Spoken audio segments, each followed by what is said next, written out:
Nagsasalita ako sa inyo na nakaalam sa kautusan. Hindi ba ninyo alam na ang kautusan ay Panginoon ng isang tao hanggat nabubuhay siya?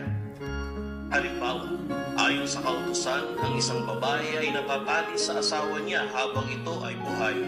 Pero kapag namatay ito, napalalaya siya mula sa kautusan ng asawa niya. Kaya kung mag-asawa siya ng ibang lalaki habang buhay pa ang asawa niya, siya ay nangangalunya.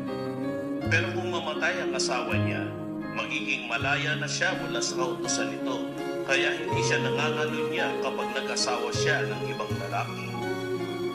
Kaya mga kapatid ko, kayo rin ay ginawang patay sa kautusan sa pamamagitan ng katawan ng Kristo para maging pag-aari kayo ng iba, ng isa na binuhay muli at magbunga tayo para sa Diyos.